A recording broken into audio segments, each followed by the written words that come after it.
কাফের বেদিনদের সাথে পৃথিবীর কোন মুমিন, কোন মুসলমান, কোন ইমানদারের সাথে কাফের বেদিনদের সাথে আত্মার কোন সম্পর্ক, কোন অন্তর থেকে মহব্বত কোন কাফের বেদিনদের সাথে মুসলমানদের হইতে পারে না।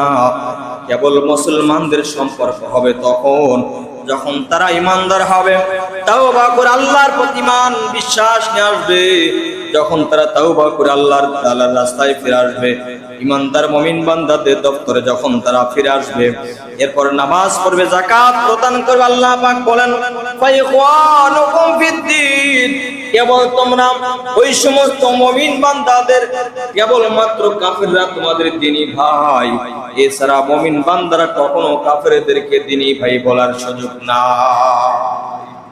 গুরুত্বপূর্ণ একটি কথা বলেন ঠিক কিনা? সেটি হলো আজকে মুসলমান কাফেরদের সঙ্গে চলাফেরা, ওঠা বসা, হিন্দুদের সঙ্গে ওঠা বসা করতে করতে এক পর্যায়ে দেখা যায় সে নিজে যে বেঈমান হয়ে গেছে এর খবরও তার কাছে নাই। এজন্য আল্লাহ তাআলা বলেন ওই সময় তাদের সাথে তোমাদের সম্পর্ক হবে যখন তারা মুমিন মুসলমান হবে, ইমানদার হবে, যারা নামাজ পড়বে, যাকাত প্রদান করবে, কেবলমাত্র তোমাদের তারা দ্বীনী ভাই, এছাড়া তাদেরকে দ্বীনী ভাই বলার কোনো সুযোগ নাই। কারণ হলো ইমানদার না হওয়া পর্যন্ত কারোর সঙ্গে মুমিনের সম্পর্ক হইতে পারে না। আল্লাহ রাসূল সাল্লাল্লাহু আলাইহি ওয়াসাল্লাম হাদিসের ভিতরে বলেন যে আল্লাহ তাআলা যে ভিত্তি 5টি জিনিসের উপর ইসলামের ভিত্তি রেখেছেন, 5টি জিনিসের ভিতরে 1 নাম্বার বিষয় সেটি হলো নামাজ। 1 নাম্বার কি বলেন তো? নামাজ। কাফের আর মুমিনের ভিতরে বড় একটি পার্থক্য, সেটি হলো নামাজ। কাফের আর মুমিনের ভিতরে বড় একটি পার্থক্য কি বলেন তো? নামাজ। আজ পর্যন্ত কোন কাফেরকে দেখবেন না যে তারা নামাজ পড়েছে, আছে নাকি বলেন তো? ইহুদি বলেন, খ্রিস্টান বলেন, হিন্দু বলেন, বৌদ্ধ বলেন, যত ধর্মের লোক আছে কাউকে আপনি নামাজ পড়তে দেখবেন না, কিন্তু তারা রোজা কিন্তু থাকে, কিন্তু আল্লাহ তাআলাকে খুশি করার জন্য নয়। তাদের এই রোজা, তাদের উপবাস থাকা আর আমাদের রোজার ভিতরে পার্থক্য জোরে বলেন তো আছে না নাই? আছে। তাদের না খেয়ে থাকার ভিতরে আর আমাদের না খেয়ে থাকার ভিতরে অনেক তফাৎ রয়েছে, অনেক পার্থক্য আছে। সুতরাং মুমিন বান্দাদের মাঝে আর কাফেরদের মাঝে বড় পার্থক্য হলো নামাজ। কারণ আজ থেকে পৃথিবী যতদিন পর্যন্ত, দুনিয়া যতদিন পর্যন্ত শুরু হয়েছে, দুনিয়া শুরু হওয়ার পর থেকে আজ এই মুহূর্ত পর্যন্ত কোন কাফের বেদিনকে দেখা যায় নাই যে তারা নামাজ কায়েম করেছে, নামাজ আদায় করেছে। কিন্তু মুমিন বান্দারা বড় আফসোসের সাথে বলতে হয় যে কাফের বেদিনরা আমার নবীকে কষ্ট দিয়েছে। আমার নবী যখন নামাজের জন্য মসজিদ নববীর বারান্দায় আল্লাহর পয়গম্বর সাল্লাল্লাহু আলাইহি ওয়াসাল্লাম নামাজ পড়তেছিলেন, কাবা ঘরে হাতিমে কাবার ভিতরে নামাজ পড়তেছিলেন, হাতিমে কাবার ভিতরে আল্লাহর পয়গম্বর সাল্লাল্লাহু আলাইহি ওয়াসাল্লাম নামাজ পড়তেছিলেন।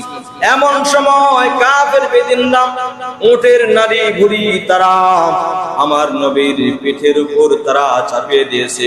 নবী আমার নিঃশ্বাস বের করতে পারে না, নিঃশ্বাস নিতে পারে না, শ্বাস প্রশ্বাস কিছু গ্রহণ করতে পারে না। এমন সময় নবীর মেয়ে কলিজার টুকরা কন্যা সন্তান ফাতেমা জাহরা রাদিয়াল্লাহু তাআলা আনহা ঠেলিয়ে ঠেলিয়ে সেই উটের নারী বুড়ি নবীজির পিঠের উপর থেকে সরিয়ে দিয়েছেন। এজন্য কাফেররা কখনোই মুমিন বান্দার নামাজ পড়ো কোন কাফের বেদিন এটা কিন্তু সহ্য করতে পারে না। ইমানদাররা কখন নামাজ পড়ুক এটা সহ্য করতে পারে না, কারণ নামাজ হলো শ্রেষ্ঠ ইবাদত যেটা ইবলিসও সহ্য করতে পারে না। এজন্য মুমিন বান্দা যখন রবকে রাজি খুশি করার জন্য নামাজ পড়ে তখন সে দুনিয়ার সমস্ত ফায়সা কাজ, খারাপ কাজ থেকে আল্লাহ তাআলা, আসমানের মালিক আল্লাহ তাআলা তাকে হেফাজত করেন। আল্লাহু আকবার বলেন। আল্লাহ ভাইয়ের আমার, বন্ধুরা আমার, এজন্য কাফের বেদিনদের ভিতরে বড় পার্থক্য হলো নামাজ। যার নামাজ নাই, তার কুরবানি নাই, তার রোজা নাই, তার হজ নাই, যাকাত নাই, কারণ নামাজ হলো শ্রেষ্ঠ ইবাদত। যার নামাজ ভালো হবে তার কবর সুন্দর হবে, হাসর সুন্দর হবে, ফুলসিরাত সুন্দর হবে। প্রত্যেকটি জায়গার ভিতরে যদি আওয়াজ করে বলেন তো সফলতা যিনি দান করবেন তিনি কে? যার নামাজ সুন্দর তার সব কিছু সুন্দর। দুনিয়ার ভিতরে যার নামাজ সুন্দর হবে, তার চলাফেরা সুন্দর হবে, পোশাক আদি সুন্দর হবে, তার সব কিছু ব্যবসা বাণিজ্য সবকিছু সুন্দর হয়ে যাবে। কারণ নামাজ সমস্ত ফায়সা কাজ থেকে মানুষকে হেফাজত করে। বলেন সুবহানাল্লাহ। ইন্নাস সালাতা তানহা আনিল ফাহশাই ওয়াল মুনকার। নামাজ কেবলমাত্র দুনিয়ার সমস্ত অকল্যাণকর কাজ, দুনিয়ার সমস্ত খারাপ কাজ, ফায়সা কাজ, এই সমস্ত ফায়সা কাজ থেকে মানুষকে হেফাজত করে। বলেন সুবহানাল্লাহ। এজন্য বিশ্বনবী রাহমাতুল লিল আলামিন বলেন, নামাজ হলো শ্রেষ্ঠ ইবাদত। আল্লাহ নবী রাসূল করিম সাল্লাল্লাহু আলাইহি ওয়াসাল্লাম কিতাবের ভিতরে দেখলাম, নবী আমার বলেছেন, মানুষের দেহের ভিতরে যেমন মাথা হলো গুরুত্বপূর্ণ একটা বিষয়, যার মাথা নাই তার বাঁচার কোনো সুযোগ আছে? বলেন তো, সুযোগ নাই। মাথা যেমন মানুষের 3.5 হাত বডির ভিতরে মাথা যেমন সবচেয়ে গুরুত্বপূর্ণ অঙ্গ, তেমনি ভাবে ইসলাম নামক যে ঘর আল্লাহ তাআলা প্রিয় বান্দাদের জন্য দিয়েছেন, সেই ঘরের যে 5টা ব্যক্তি রয়েছে, সেই 5টি ব্যক্তির ভিতরে নামাজ হলো শ্রেষ্ঠ ব্যক্তি। আল্লাহু আকবার, আল্লাহু আকবার। যার নামাজ নাই তার রোজা, হজ, যাকাত, কুরবানি কোনো কিছুই কবুল করবেন না কে? যার নামাজ সুন্দর হবে তার সমস্ত ইবাদত বন্দেগীগুলো সুন্দর হবে। এজন্য রাসূল করিম সাল্লাল্লাহু আলাইহি ওয়াসাল্লাম নামাজকে বেশি গুরুত্ব দিয়েছেন। আল্লাহর নবী মুআয ইবনে জাবাল রাদিয়াল্লাহু তাআলা আনহুকে আল্লাহ রাসূল সাল্লাল্লাহু আলাইহি ওয়াসাল্লাম ইয়ামেনের শাসনকর্তা হিসেবে মুআয ইবনে জাবাল রাদিয়াল্লাহু তাআলাকে প্রেরণ করলেন। বললেন, যাও সেখানে যে ইসলাম কায়েম করে চলে আসো, সেখানে মানুষের কাছে দ্বীনের কথা শোনাবে।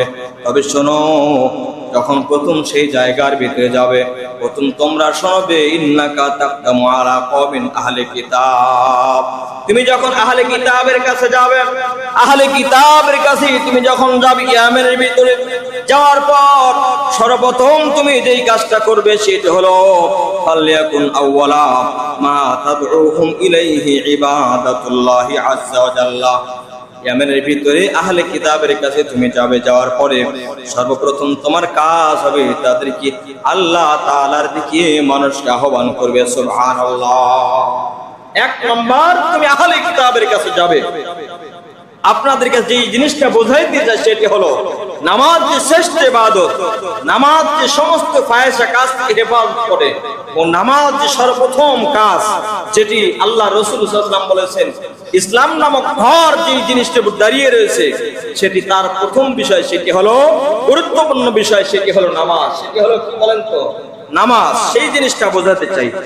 আল্লাহ রাসূল সাল্লাল্লাহু আলাইহি ওয়াসাল্লাম এবার মুআয ইবনে জাবাল রাদিয়াল্লাহু তাআলা আনহুকে বলতেছেন, তুমি যখন ইয়ামেনের ভিতরে যাবে, যাওয়ার পরে তাদেরকে যখন তুমি আহ্বান করবে, আহ্বান করার পর তোমার কাজ হবে ফাইদা আরাফুল্লাহ। 2 নাম্বার তোমার কাজ হবে হলো আল্লাহর পরিচয় তুমি তুলে ধরবা। কারণ হলো আল্লাহর পরিচয় যতক্ষণ পর্যন্ত মানুষের মাঝে তুলে ধরবে না, ততক্ষণ পর্যন্ত হেদায়েত পাওয়ার কোনো সুযোগ আছে নাকি? বলেন তো, সুযোগ নাই। কারণ যতক্ষণ পর্যন্ত মানুষ আল্লাহ তাআলাকে চিনবে না, তার রবকে চিনবে না, ততক্ষণ পর্যন্ত মানুষ ঈমান আনতে পারবে না। এজন্য তোমার 1 নাম্বার কাজ হলো আল্লাহ তাআলার দিকে মানুষকে ডাকবে। আহলে কিতাব যারা, খ্রিস্টান যারা, তাদেরকে ডাকবে। এরপরে ফাইজা আরাফুল্লাহ, এরপরে তোমরা কি করবে? আল্লাহ তাআলার পরিচয় তুমি তুলে ধরে। মুআয ইবনে জাবালকে বলছে আল্লাহ তাআলার পরিচয় তুলে ধরবে। এরপরে কারণ আল্লাহ তাআলার পরিচয় যদি তুলে ধরো, তখন মানুষ যখন আল্লাহ তাআলাকে চিনবে, তখন ইমানদার হওয়ার সম্ভাবনা ধরে বলেন তো আছে না নাই? এজন্য আল্লাহ তাআলা বহুত জায়গায়, কোরআন কারীমের বহুত জায়গায় বলেন আল্লাহকে নিয়ে ভাবার সুযোগ নাই। আল্লাহ তাআলার 18,000 মাখলুকাত সৃষ্টি জীব, যত সৃষ্টি মাখলুকাত আছে, যত সৃষ্টি জীব আছে, তোমরা নদী নালা পাহাড় পর্বত সমুদ্র দেখে এই দৃশ্যগুলো দেখে আল্লাহকে চিনো। আল্লাহু আকবার বলেন। আল্লাহ তাআলার সৃষ্টি দেখে আল্লাহ তাআলাকে চেনার জন্য চেষ্টা করো। যখন মানুষ আল্লাহ তাআলাকে চিনতে পারবে, মানুষ যখন চিন্তা করবে এত বড় পাহাড়, এত বড় চন্দ্র, এত বড় সূর্য কে সৃষ্টি করেছেন, আল্লাহু আকবার বলেন।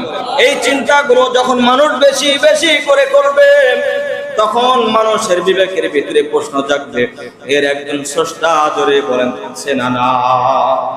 মানুষ যখন সৃষ্টি করে চিন্তা ভাবনা করবে আকাশে এত বড় নক্ষত্রগুলো কে সৃষ্টি করলো, তখন অলরেডি মানুষের ভিতরে ঈমান বৃদ্ধি হতে থাকবে। সুবহানাল্লাহ বলেন।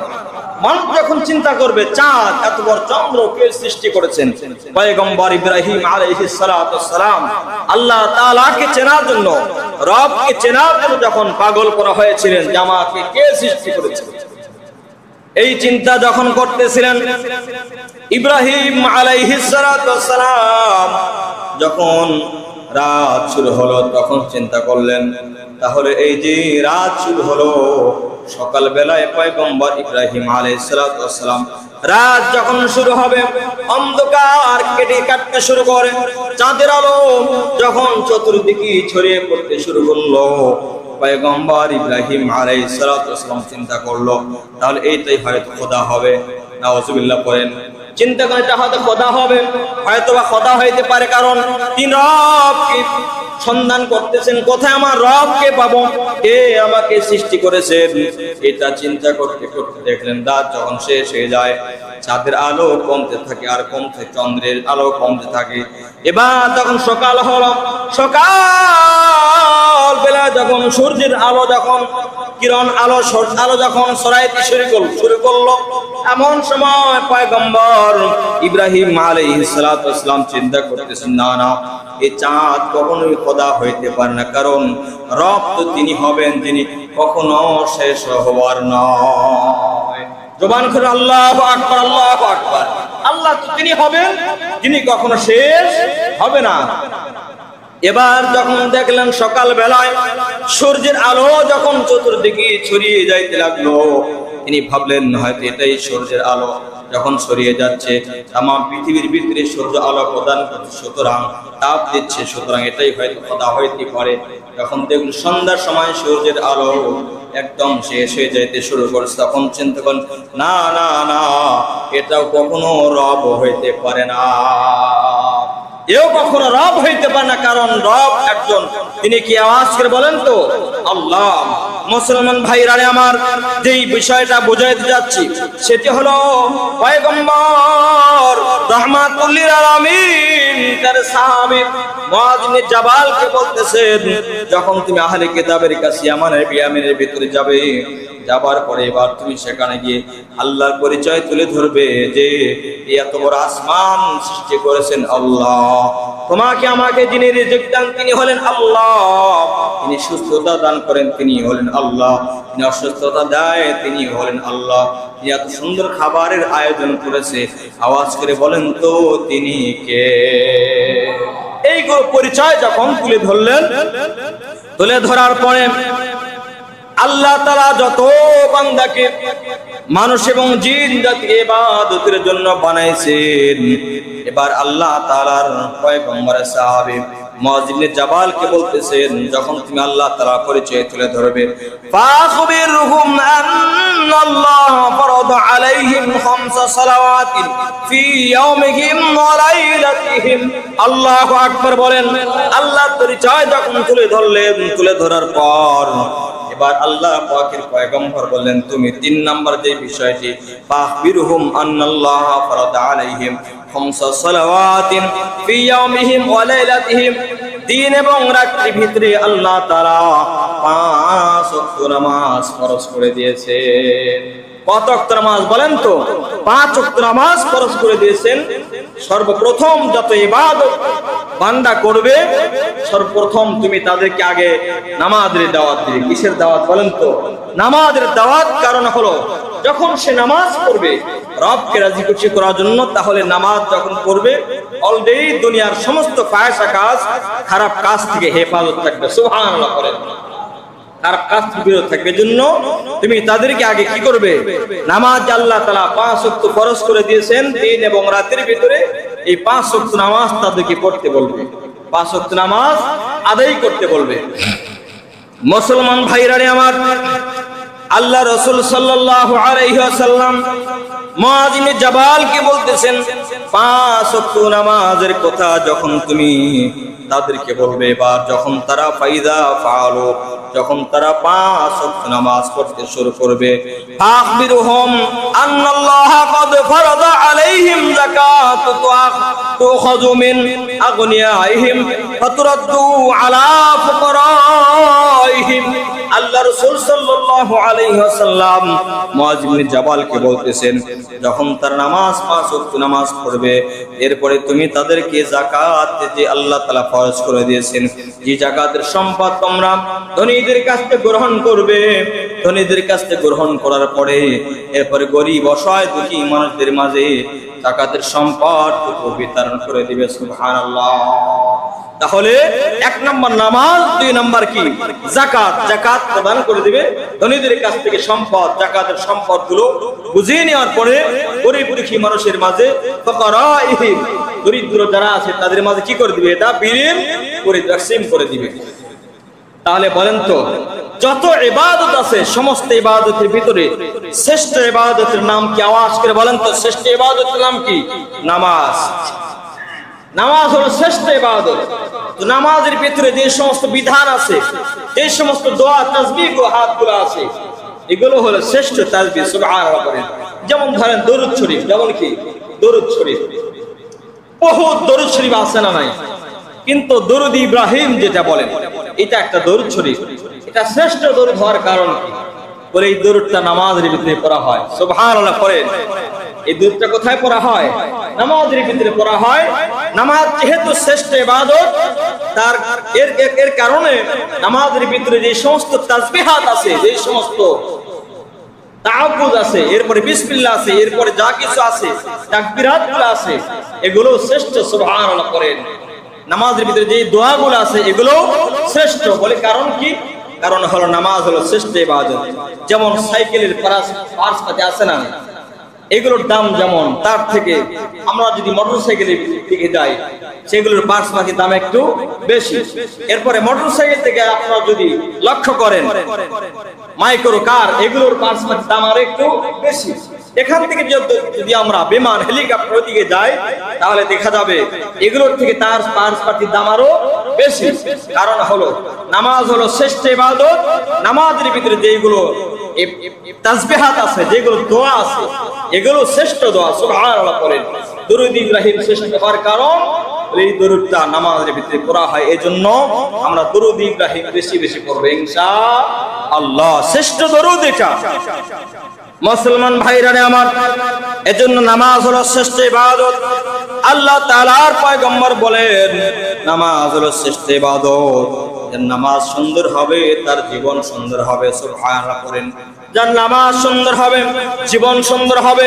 নামাজ যদি সুন্দর হয় কবর সুন্দর হবে, হাসর সুন্দর হবে, ফুলসিরাত সুন্দর হবে। সবগুলো জায়গা আওয়াজ করে বলেন তো সুন্দর বানিয়ে দিবেন কে?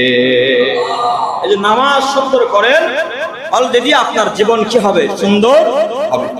মুসলমান ভাইরা আমার, মাওলানা আবুল হাসান নদভী রাহমাতুল্লাহি আলাইহি বলেন, আল্লাহ তাআলার পরিচয় লাভ যখন বান্দা করবে, নামাজ অবশ্যই সে বান্দা পড়া তার জন্য সহজ হবে। নামাজের ভিতরে বান্দা যখন সিজদায় যায়, সিজদায় যাওয়ার পর বান্দা যখন পড়ে সুবহানা রাব্বিয়াল আ'লা, আমরা কি পড়ি? সুবহানা রাব্বিয়াল আ'লা। আমি তো সে মহান রবের তাসবিহ করছি। এই মহান রবকে আল্লাহ, আল্লাহ তিনি পবিত্র, যার থেকে আর কেউ পবিত্র বেশি হইতে পারে। তিনি মহান, পূর্ণ পবিত্র। এই কথা আমরা যখন বলেছি, বান্দার জিন্দেগীর সমস্ত গুনাহগুলো মাফ করে দিয়ে তাকে পবিত্র বানাবেন কে? আওয়াজ করে বলেন তো, আল্লাহ তাআলা তাকে পূর্ণ পবিত্র বানিয়ে দিবেন। এজন্য আমরা 5 ওয়াক্ত নামাজ যদি কেউ পড়ে, নামাজ যেরকম আল্লাহ রাসূল সাল্লাল্লাহু আলাইহি ওয়াসাল্লাম মেরাজে গিয়ে কয়েকটা নামাজ নিয়ে আসলেন, 5 ওয়াক্ত নামাজ নিয়েছিলেন। সর্বপ্রথম আল্লাহ তাআলা 50 ওয়াক্ত নামাজ দিয়েছিলেন। কয় ওয়াক্ত বলেন তো? 50 ওয়াক্ত নামাজ আল্লাহ তাআলা দান করেছেন। এরপরে কমিয়ে কমিয়ে যখন আল্লাহ তাআলা 5 নং 45 ওয়াক্ত নামাজ যখন কমে 5 বারে যখন আল্লাহ তাআলা 5 ওয়াক্ত নামাজ ফরজ করে দিয়েছেন, এই 5 ওয়াক্ত নামাজ যখন বান্দারা পড়বে, আল্লাহ রাসূল সাল্লাল্লাহু আলাইহি ওয়াসাল্লাম সহিহ বুখারীর ভিতরে আল্লাহর পয়গম্বর বলেন 5 ওয়াক্ত নামাজ যখন পড়বে, 5 ওয়াক্ত নামাজ পড়ার কারণে আল্লাহ তাআলা তাকে 50 ওয়াক্ত নামাজের সওয়াব তাকে দান করবে। তাহলে 5 ওয়াক্ত নামাজ আমরা যদি পড়তে পারি, 50 ওয়াক্ত নামাজের সওয়াব দান করবেন কে? আওয়াজ করে বলেন আল্লাহ। এজন্য আমরা 5 ওয়াক্ত নামাজ পড়ব ইনশাআল্লাহ। যেখানেই থাকেন, আপনি রিকশা চালান, ব্যবসা বাণিজ্য যেখানেই থাকেন, মসজিদ আছে আশেপাশে, সেখানে কি নামাজে কি হাজিরা দিবেন তো ইনশাআল্লাহ। আল্লাহ রাসূল সাল্লাল্লাহু আলাইহি ওয়াসাল্লাম সহিহ বুখারী 1975 নাম্বার ও 5199 নাম্বার হাদিসের ভিতরে বলেন, ফাসমু আফতির ক্বালা রাসূলুল্লাহ সাল্লাল্লাহু আলাইহি ওয়াসাল্লাম ফাসমু আফতির। আল্লাহ তাআলা রোজা বান্দার উপর ফরজ করে দিয়েছেন, কিন্তু সারা বছর রোজা আল্লাহ তাআলা ফরজ করে দেয় নাই। কি আমাদেরকে আল্লাহ বলেছেন যে তোমরা সব কিছু বাদ দিয়ে শুধু সারা বছর রোজা রাখবে, এমন বিধান কি কোথাও আছে নাকি? নাই। ইসলাম সহজ। ইসলাম কি? আওয়াজ করে বলেন তো। ইসলাম এটা আল্লাহ তাআলা সহজ করে দিয়েছেন। পৃথিবীর কোন মানুষ যদি মনে করে আমি যে ইসলাম পরিপূর্ণভাবে মানব, তার জন্য ইসলাম মানা সহজ। ইসলাম মানা তার জন্য কি বড় সহজ। এজন্য আল্লাহ রাসূল সাল্লাল্লাহু আলাইহি ওয়াসাল্লাম বলেন ফাসম, আল্লাহ তাআলা বিধান দিয়েছেন যে তোমরা রোজা রাখো, ওয়াফতির মাঝে মাঝে আবার রোজা ছেড়ে দাও। রমজান মাস আসলে আমরা রোজা রাখি, রমজান মাস যখন চলে যায় আমরা রোজা ছেড়ে দিই। কে দিয়ে না বলেন তো? রমজান মাস চলে যায় আমরা রোজা ছেড়ে দিই।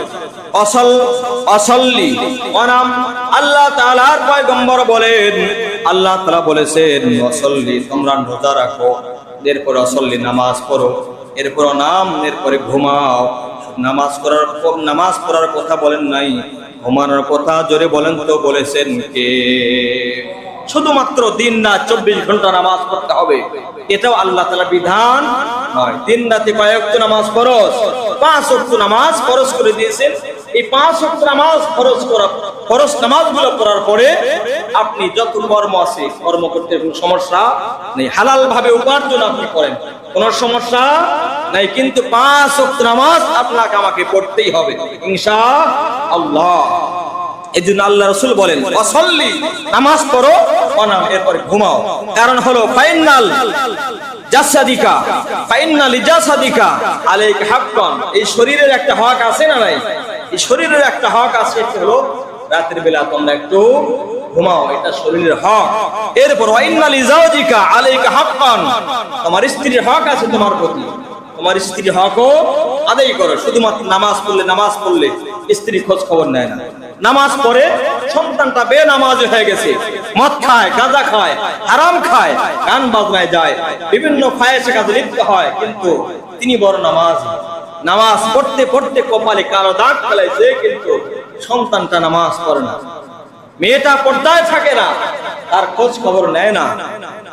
তাহলে এরকম পিতামাতা হওয়ার থেকে ওই ময়দানে মাহশরে আল্লাহ তাআলার দরবারে সেদিন আর কোনো জবাব দেওয়ার সুযোগ থাকবে না। এরকম পিতামাতা হয়ে রবের কাঠ গোড়ায় দাঁড়িয়ে আল্লাহ তাআলার কাছে জবাব দিতে হবে। এজন্য আপনি কেমন পিতামাতা, এটা অবশ্যই আপনার উপর আমার উপর আল্লাহ তাআলা একটা বিধান দিয়েছেন। সন্তানের কি পরিমাণ হক আছে আপনার প্রতি। একজন সন্তান আপনার কাছে কি হক, তাকে দ্বীন ইসলামের সঠিক পথে আপনাকে পথ দেখিয়ে দেওয়া, তাকে নামাজের প্রতি গুরুত্ব দেওয়া, তাকে নামাজের কথা বলা, হালাল ভাবে উপার্জনের কথা তাকে বলা, এগুলো কথা, এগুলো পিতা তার দায়িত্ব দুর্বলতা তো আছে না নাই? কিন্তু আমি নিজে খুব নামাজি, নামাজ 5 ওয়াক্ত পড়তে পড়তে কপালে কালো দাগ ফেলেছি, এরপরে কিন্তু সন্তান নামাজ পড়ে না, বিষয়টা এমন যেন না হয়। অবশ্যই এগুলো খেয়াল রাখবেন। রাসূল করিম সাল্লাল্লাহু আলাইহি ওয়াসাল্লাম বলেন আল্লাহ তাআলা সকাল থেকে সন্ধ্যা থেকে ফজর পর্যন্ত তোমার উপর নামাজ যে আল্লাহ তাআলা 24 ঘন্টা নামাজ পড়তে হবে, বিষয় এরকম নয়। ফাইন্না লিজাসাদিকা আলাইকা হাক্কান, তোমার শরীরে একটা হক আছে, ঘুমাতে হবে। ফাইন্না লিজাওজিকা আলাইকা হাক্কান, স্ত্রীর হক আছে তোমার উপর, তার হক আদায় করতে হবে। ফাইন্না লিজাওজিকা আলাইকা হাক্কান, এর বলেন এইগুলো হক আদায় করা দরকার আছে না নাই? হক আদায় করা দরকার। এজন্য নিজে নামাজ পড়বো, পরিবার আহল পরিবার পরিজন তাদেরকে আমরা কি করব, নামাজের প্রতি যত্নবান হওয়ার জন্য আমরা গুরুত্ব দিব ইনশাআল্লাহ। মুসলমান ভাইরানে আমার, নামাজের কেমন গুরুত্ব দিয়েছেন আল্লাহ রাসূল সাল্লাল্লাহু আলাইহি ওয়াসাল্লাম যখন মৃত্যু শয্যায় পড়ে আছেন, ওই সময় পয়গম্বর সাল্লাল্লাহু আলাইহি ওয়াসাল্লাম দুইটা বিষয়, দুইটা কথা তার জবানে বেশি বেশি বলেছেন। কয়টা বিষয়? দুইটা জিনিসের গুরুত্ব আল্লাহর রাসূল সাল্লাল্লাহু আলাইহি ওয়াসাল্লাম বেশি গুরুত্ব দিয়েছেন। আল্লাহ রাসূল সাল্লাল্লাহু আলাইহি ওয়াসাল্লাম বিদায়ের মুহূর্তে দুনিয়া থেকে যখন তিনি বিদায় নেবেন, আল্লাহর রাসূল সাল্লাল্লাহু আলাইহি ওয়াসাল্লাম বলেছেন আসসালাত আসসালাত সালাত, নামাজ নামাজ নামাজ, আমা মালাকাত আইমানুকুম, এবং তোমাদের অধীনস্থ যে সমস্ত লোক আছে এই সমস্ত অধীনস্থ লোকদের খোঁজ খবর তোমরা নেবে। এক নম্বর আসসালাত, এক নম্বর তো নামাজ পড়বে, নামাজ কায়েম করবে। এক নম্বর কি, আওয়াজ করে বলেন তো? নামাজ পড়বে। মৃত্যু শয্যায় পড়ে আছেন তিনি, এমন সময় উম্মতদেরকে সাহাবীদেরকে বলতেছেন আসসালাত আসসালাত, উম্মতরা নামাজ নামাজ, এই নামাজ ছাড়া তোমাদের বাঁচার কোনো উপায় নাই। নামাজ ছাড়া তোমরা দুনিয়াতেও সফল হইতে পারবে না, আখিরাতেও সফল হইতে পারবে না। একজন মানুষ যদি নামাজ পড়ে, নামাজ যদি সঠিক হয়, দুনিয়াতেও তার কামিয়াবি, আখিরাতেও তার কামিয়াবি। সুবহানাল্লাহ করেন। যদি তার নামাজ যদি সুন্দর না হয়, উভয় জগতে তার কোনো সফলতা নাই। এজন্য রাসূল করিম সাল্লাল্লাহু আলাইহি ওয়াসাল্লাম বলেন বিদায়ের মুহূর্তে আসসালাত আমা মালাকাত আইমানুকুম। এক নম্বর হলো যে তোমরা নামাজ পড়বে। তোমরা কি করবে? নামাজ পড়বে। দুই নম্বর, তোমাদের অধীনস্থ যে সমস্ত লোক আছে এই সমস্ত লোকদের প্রতি তোমরা যত্নবান হও। আমাদের অধীনস্থ লোক যেমন আমার সন্তান, আমাদের পিতামাতা, এরপরে আমার আত্মীয় স্বজন, তার আমার অধীনস্থ। একজন ব্যবসায়ী, তার ব্যবসার ভিতরে যে সমস্ত কর্মী আছে এগুলো খুব খেয়াল রাখা দরকার। একজন ব্যবসায়ী, যে ব্যবসার যে মালিক, তাকে খেয়াল রাখা দরকার। ব্যবসা যে সমস্ত ব্যবসার কর্মীগুলো আছে, কর্মচারীগুলো আছে, আজান হবে, আজান হওয়ার সাথে সাথে কি করবে? ব্যবসা বাণিজ্য বন্ধ করে দিবেন, যে যাও সবাই নামাজ পড়ো। সবাই কোথায় যাও? আজান হয়েছে, নামাজ পড়ে আসো। এই সময় পর্যন্ত তোমাদের কি ছুটি থাকে। এগুলো একজন যে মালিক হবে তার জন্য দায়িত্ব এগুলো। কিন্তু আমরা কি করি? আমরা যারা ব্যবসায়ী আছি, আমরা কর্মচারীদের কিনি যত পরিশ্রম করার জন্য। নামাজ তো পড়ার কোনো কথাই বলে না, বরং রাত জেগে যদি তার কাজ করে মালিক আরো খুশি হয়ে যাবে। এজন্য একজন মালিক, তার অধীনস্থ লোক যারা আছে, তাদের মালিকের উপর একটা হক হলো অধীনস্থ লোকদের কি করবে? নামাজের প্রতি যত্নবান হবে, তাদেরকে যত্নবান, তাদের প্রতি যত্নবান হবে। যে তাদের অর্থ সম্পদের সমস্যা হয়, অসুস্থ হয়, তাদের খেয়াল রাখবে। তাদের সব সময় কি করবে? তাদের খেয়াল রাখবে যে তারা যেন বিপদগ্রস্ত হয়, তাদের সহযোগিতা করবে। এটা একজন মুমিনের কাজ, একজন ইমানদারের কাজ। এজন্য নামাজ, 5 ওয়াক্ত নামাজ আমরা পড়বো তো ইনশাআল্লাহ। 5 ওয়াক্ত নামাজ পড়েন। রাসূল করিম সাল্লাল্লাহু আলাইহি ওয়াসাল্লামের একজন সাহাবী, আমিরুল মুমিনিন খলিফাতুল মুসলিমিন হযরতে ওমর ফারুক রাদিয়াল্লাহু তাআলা, নাম কি বলেন তো? ইসলামের দ্বিতীয় খলিফা হযরত ওমর ফারুক রাদিয়াল্লাহু তাআলা, ইনি বলতেছেন ইন্না হাম্মা আমরিকুম ইনদি as-সালাত মান হাফিজাহা। তার খেলাফত কালে যে সময় তিনি প্রেসিডেন্ট, তাম পৃথিবীর ভিতর জাহানের বাদশা ছিলেন কে? হযরতে ওমর ফারুক রাদিয়াল্লাহু তাআলা। জাহানের বাদশা হওয়ার পরে তিনি চিঠি লিখতেছেন। কি লিখতেছেন? চিঠি লিখতেছেন। জাহানের বাদশা হওয়ার পরে প্রত্যেকটি কর্মচারীর কাছে তিনি চিঠি লিখলেন। চিঠি লিখে বললেন ইন্না আহাম্মা আমরিকুম ইনদিস সালাত। নামাজের প্রতি গুরুত্ব দিয়ে তিনি বলতেছেন মান হাফিজাহা, যে ব্যক্তি তার নামাজ হেফাজত করলো, যে ব্যক্তি তার নামাজ হেফাজত করলো, ওয়া হাফাযা আলাইহা হাফিযা দীনাহু, সে তার দ্বীনকে হেফাজত করলো।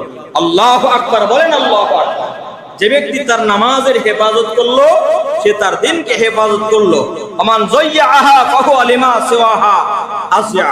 আল্লাহ রাসূল সাল্লাল্লাহু আলাইহি ওয়াসাল্লামের সাহাবী হযরত ওমর বলতেছেন, আর যে ব্যক্তি তার নামাজকে গুরুত্ব দিল না, দুর্বল ভাবলো, নামাজের সময় হয়েছে আর কোনো গুরুত্ব নাই, সে তার দ্বীন ইসলামকে দুর্বল করে ফেললো। সুতরাং কখনোই তোমরা নামাজকে দুর্বল মনে করবে না। একজন প্রেসিডেন্ট, একজন বাদশা তার কর্মচারীদের কাছে লিখতেছেন এটা। এজন্য আমরা যারা আছি, আমরা পরিবারের যে গার্জেন, তার দায়িত্ব হলো পরিবারের যে সমস্ত সদস্য আছে প্রত্যেককে নামাজের গুরুত্ব দেওয়া, প্রত্যেকের কাছে নামাজের গুরুত্ব এটা বোঝানো। এরপরে যারা ব্যবসায়ী আছে, ব্যবসার যে মালিক, তার কাজ হবে তার যে সমস্ত কর্মচারী আছে তাদেরকে নামাজের গুরুত্ব দেওয়া। আজান হয়েছে, যাও তোমরা নামাজ আসে, এখন আর বিক্রি বন্ধ, এখন আর কোনো ক্রয় বিক্রয় হবে না। নামাজ শেষ করে এসে আবার ক্রয় বিক্রয় শুরু হবে। এভাবে যদি আমরা জীবন যাপন করতে পারি তাহলে আমার জীবন সুন্দর হবে, কবর সুন্দর হবে, হাসর নাসর সব জায়গায় আল্লাহ তাআলা সফলতা দিয়ে ভরপুর করবে ইনশাআল্লাহ।